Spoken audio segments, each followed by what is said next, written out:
Hey everyone, welcome to 99.6 The Howl, episode 27. Now there's this Connor Murphy on the YouTubes where he takes off his shirt and he has abs. Apparently he's hot. Well, there's only one Connor Murphy in my heart, and he wears number 5 and he plays defense for the Arizona Coyotes. For the uninitiated, this is an unedited YouTube vlog discussing everything Arizona Coyotes. And another win for the Coyotes against the Sharks. Third time this season. I don't even know how they do it. No one knows how they do it. Everyone's in shock. Whenever they play the Sharks, they play like the Coyotes play like they're in the playoffs. It's like if they lose that game, they're getting kicked out of the bubble of the playoffs. It was such a great game, great intensity, fights. Krause versus Dylan, much better fight than against Stewart against Minnesota, where Krause got pummeled. But it's nice to see Krause fighting like once a week, once every other week, just getting used to the new NHL level. I mean, for a rookie, that's pretty awesome to see. He doesn't even he got his ass kicked against Stewart. He's not scared to go back in, go in for another fight. He knows his whole NHL journey is about gaining experience, and that's what he does every night. So let's get to the goals. Sharks pounds first. Actually, the Coyotes pounds first. It was God. They just showed it too. Shane Doan. How can I forget? This guy never scored. That's why I forgot. Last goal he scored was December 23rd, his 400th goal. So it's been about a month and 2 weeks. Finally gets a goal, shoots it 5-hole, hits off a stick, goes through Jones. But on that play, Domi and Couture were battling it out in the neutral zone. Sharks on a penalty kill. So now they're down 3 guys because Couture is battling with Domi. Domi with a great distraction. Doan gets a pass from McGinn, shoots it in, 1-0. Sharks won a penalty. Fans are going nuts. They're chanting, "Ref, you suck." But good thing they're not the refs. Refs made a good call. It wasn't that aggressive. They're just joshing with each other. Jostling. Jostling with each other. So it's good to see the refs let the play go. Sharks bounce back. Dylan scores his first of the year. What are you going to do? At least it's not Burns, which Coyotes, stifled Burns throughout the whole night. You didn't really hear his name. Neither him or Thornton were making any waves. Not even Pavelski. The only star player that showed up for the game was Couture, who scored the Sharks' second goal to put them up 2-1. But Coyotes answer right back with Ryan White again. It's like his 4th point in 4 games. Shoots it, deflects in, past Jones. So, I mean, both Coyotes' goals were deflections. They weren't really overpowering the Sharks at all, but that's not the Coyotes' game. This was a classic Coyotes win. Classic Dave Tippett win. Just hang in there. Bank on Smith playing amazing, which he did. And just get those dirty goals, push into overtime, winning a shootout.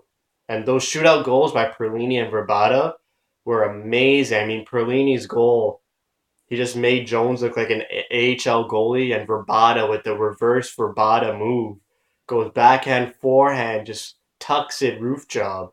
I mean, it was such a great goal, such a great shootout. Like I said, Mike Smith played lights out. He's 6-0-2 when facing more than 40 shots. So he's undefeated when he faces more than 40 shots. That stat doesn't make sense to me. But Mike Smith, he's in his groove. I mean, he's been awesome ever since he came back from that injury. And the team needs to rely on him every single night, especially against these top teams. They played LA, played Chicago, played San Jose on Saturday. Now they have Montreal, Pittsburgh next. I mean, Mike Smith, he's got to play to his level, and it'll give the Coyotes every chance they need to get a point or two. Domi, it's great to see Tippett, restricting Domi's ice time, trying to ease him in back to the lineup. You don't see Domi on the power play. You don't see Domi out there every other shift. He's just easing him in, trying to get used to playing at the NHL speed and level again. Him, Bermishov, and McGinn, once again, not a fan of it, but they did their job. They had a couple looks. Domi had a cross-ice pass to McGinn, which no one saw coming. and McGinn shot right into Jones's glove. So I'd like to see that line click more, and if it doesn't, put Domi somewhere else. Hopefully, Domi gets a goal to get that monkey off his back. So that's great to see. Defense for the Coyotes playing awesome. Stone is really playing good lately, playing back up to his form. It took him a while to get back from his injury. He's tore his ACL, so that's an injury that takes time to heal. So obviously the first month or two he was playing, he was kind of had that lingering injury,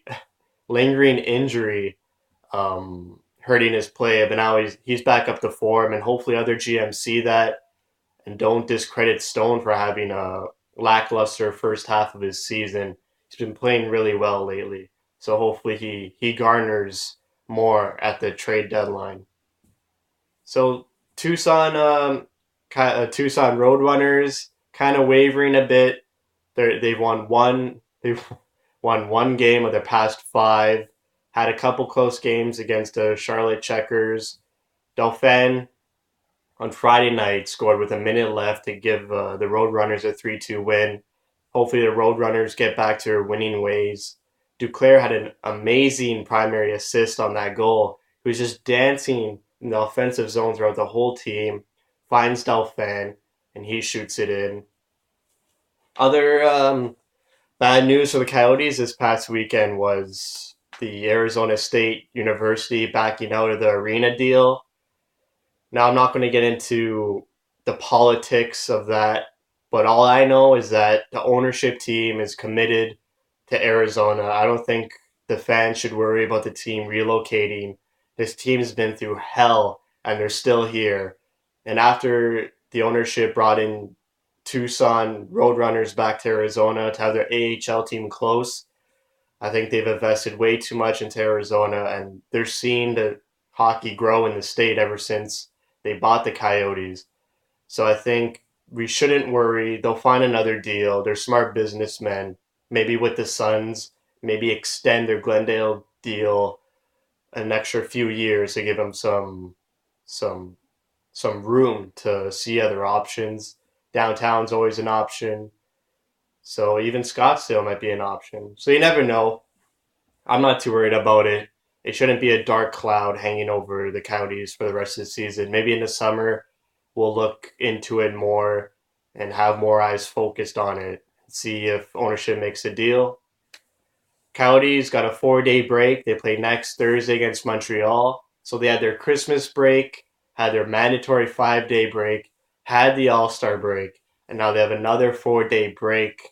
Good practice time for Tippett to teach these young guys, and it's showing on the ice. I mean, look at Dvorak and Perlini. They're playing amazing, like literally amazing these past few weeks. Dvorak is so confident, wants the puck, starting to dangle more, starting to rip his shots more.